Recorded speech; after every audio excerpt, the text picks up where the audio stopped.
아파트 한 호실에 100명부터 1000명, 10,000명까지도 얼마든지 등재가 될 수 있는 가짜 주소지를 제공하는 서비스가 있었던 거예요. 대놓고 타깃이 정해져 있습니다. 채무불이행자, 신용불량자, 살고 있지도 않는 그냥 허위의 장소에 전입신고를 갖다 놓는 거예요. 가는 모든 종류의 우편물, 제3의 가공의 장소에 다 간다는 거예요. 일단 내가 계약하러 들어가는 그 집의 집주인이 허위 위장 전입을 할 수 있는 그런 집에 살고 있는지 아닌지 또 어떻게 아나요? 답이 없는 문제입니다.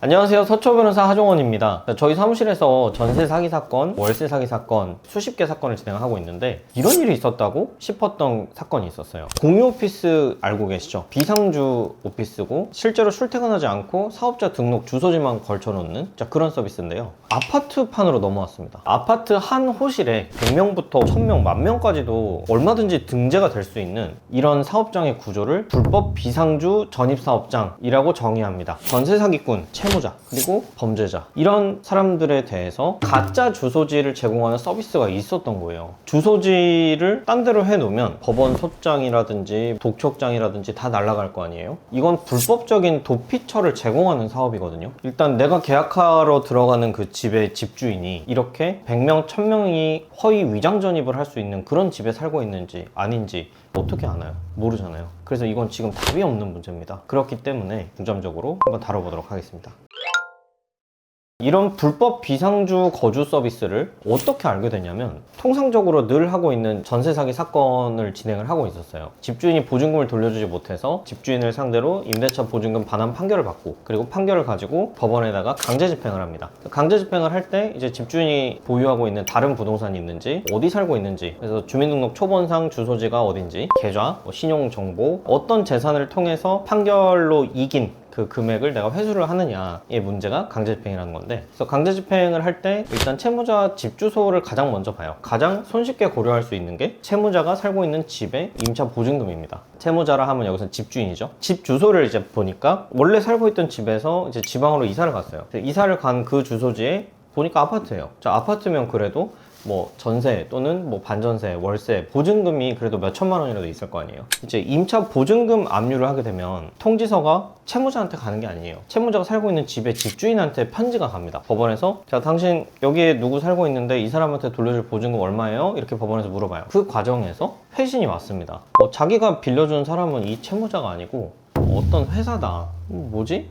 싶어서 그 회사를 찾아봤어요. 이런 비상주 거주 서비스를 제공을 하고 있는 거예요. 그래서 그 회사가 이 사람한테 또 전대를 한 거였고, 유체 동산이라도 일부 경우에 넘겨서 이제 회수를 하려고 했더니 법원 집행관님들도 그 집은 사람이 안 살 텐데 하고 갸우뚱 하시는 거예요. 찾아봤더니 진짜 무슨 폐허가 서 있는 겁니다. 이 전말을 그때 저희는 알게 됐어요. 진짜 이거 신박한 아이템이다. 너무 악랄한 거예요. 비상주 전입이라 하는 거는 살고 있지도 않는 그냥 허위의 장소에 여러분의 전입신고를 갖다 놓는 거예요. 자, 그러면 어떻게 돼요? 통신요금, 무슨 편지, 과태료 통지서, 여러분들한테 가는 모든 종류의 우편물, 이런 것들이 제3의 가공의 장소에 다 간다는 거예요. 처음으로 드는 생각이 굳이 왜 그렇게 하지? 그러면 굳이 멀리까지 왔다 갔다 하면서 우편물이 뭐가 왔는지 어떻게 알고? 이제 불안하잖아요? 자, 불안한 게 정상이에요. 자, 근데 반대로 생각해 보세요. 안 불안한 사람들이 있어요. 내가 살고 있는 주소지에 남들이 뭔가 보낸 우편물이 오는 게 불안한 사람들. 회사 홈페이지에 대놓고 타깃이 정해져 있습니다. 채무불이행자, 신용불량자. 여기서 한 발 더 나가보면 그러니까 범죄자. 정상범죄에서 벗어난 사람들이 실제로 살고 있는 집이 아닌 다른 장소에 우편물을 가게 만드는, 그게 주된 목적인 거거든요. 변호사님, 근데 네. 공유 오피스는 많이 이용하시잖아요. 비상주 전입은 뭐가 어떻길래 더 문제가 된다는 거예요? 주민등록법 37조에 따르면 전입신고를 실제 주거지가 아닌 다른 곳으로 할 경우에는 처벌받습니다. 심각하죠. 왜냐면 이게 어디까지 피해가 확산될 수 있냐면, 일단 첫 번째로 피해자들이 이제 가해자를 상대로 각종 민사 형사 조치를 취해서 이 사람들한테서 배상을 받아야 되잖아요. 그럼 배상을 받으려면 뭐가 필요해요? 일단 이 사람들의 주소지가 필요하거든요. 일단 소장 송달부터 막힙니다. 소송을 넣었으면 일단 꽂혀야 시작이 되거든요. 그러면 범죄자들이 이 서비스를 이용을 하면 네. 좀 피해갈 수 있는 게 많은 건가요? 법원에서 오는 거를 안 받으면 끝이라고 생각하시는 분들이 생각보다 많더라고요. 자, 근데 절대 아닙니다. 첫 번째 송달 시 안 받게 되면 2번을 더 가요. 그래서 총 3번을 송달을 해서 송달이 최종적으로 불능이 됐다. 특별 송달합니다. 주말에도 가고요, 야간에도 갑니다. 자, 그래도 안 됐을 때 어떻게 되냐? 공시송달이라는 제도가 있어요.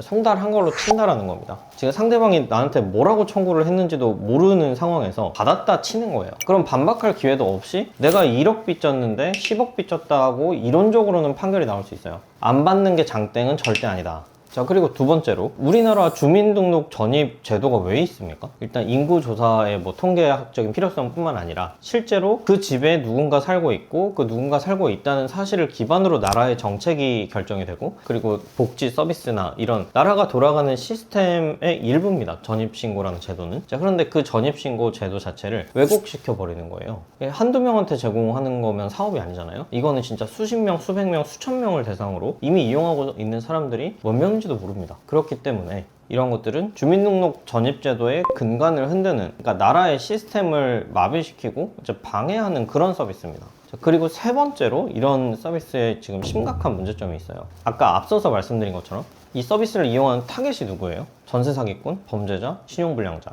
누군가에게 피해를 입히고 본인의 행동에 대해서 책임을 져야 되는 사람들이 도피할 장소를 제공하는 겁니다. 형법에는 뭐 범인 도피죄 뭐 이런 죄목도 있거든요. 서비스를 제공하는 공급자한테는 당연히 처벌이 더 세지겠죠. 왜냐하면 건수도 한두 건이 아닐 것이고 그걸로 인해 실제 수익을 보는 주체에 대해서는 대부분 처벌이 중하게 이루어지고 있단 말이에요. 이런 서비스를 이용하시는 분들에 대해서는 또 한 가지가 추가됩니다. 누군가에게 피해를 입히고 이제 손해배상 청구를 당해서 물어줘야 될 상황에 처한 사람이 재산을 빼돌리거나 명의를 바꾸거나 그랬을 경우에는 강제집행 면탈죄로 처벌받게 되어 있습니다. 그러니까 보증금을 빼고 허위 전입신고를 등록을 하게 된다면 주민등록법 위반뿐만 아니라 강제집행 면탈죄에도 해당이 될 수 있어요. 그래서 이 부분도 반드시 명심을 하셔야 됩니다.